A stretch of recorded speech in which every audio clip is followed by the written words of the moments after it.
రాష్ట్ర కాంగ్రెస్ నేతల మధ్య వర్గ విభేదాలు మరోసారి బయటపడ్డాయి. హైదరాబాద్ గాంధీ భవన్ లో రాష్ట్ర కాంగ్రెస్ ఓబీసీ సెల్ ఆధ్వర్యంలో సీఎల్పీ నేత మల్లు బట్టి విక్రమార్కకు సన్మాన కార్యక్రమం జరిగింది. బడుగు బలహీన వర్గాల నాయకుడు బట్టి విక్రమార్కకు సీఎల్పీ ఇచ్చినందుకు పార్టీ అధిష్టానానికి OBC cell chairman Chittaranjan Das thanks చెప్పారు. సామాజిక తెలంగాణ కోసం పోరాటం చేస్తామని చెప్పిన మల్లు బట్టి విక్రమార్క ఓబీసీ సెల్ వేదికగా నాయకులు ప్రభుత్వ ప్రజా వ్యతిరేక విధానాలపై పోరాటం చేయాలని కోరారు. సీఎల్పీ నేత సన్మాన కార్యక్రమంలో అంతకుముందు గొడవ జరిగింది. గత అసెంబ్లీ ఎన్నికల్లో వి హనుమంతరావు తమ నాయకుడికి అంబర్పేట ఎమ్మెల్యే టికెట్ రాకుండా అడ్డుకున్నారంటూ గ్రేటర్ హైదరాబాద్ ఓబీసీ సెల్ అధ్యక్షుడు శ్రీకాంత్ వర్గీయులు నిరసన తెలిపారు.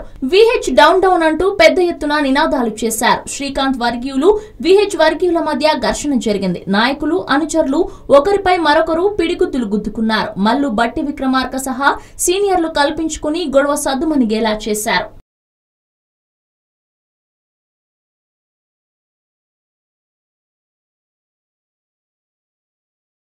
ఈ వీడియో గనుక మీకు నచ్చినట్లయితే లైక్ చేయండి, షేర్ చేయండి అండ్ సబ్స్క్రైబ్ చేయండి.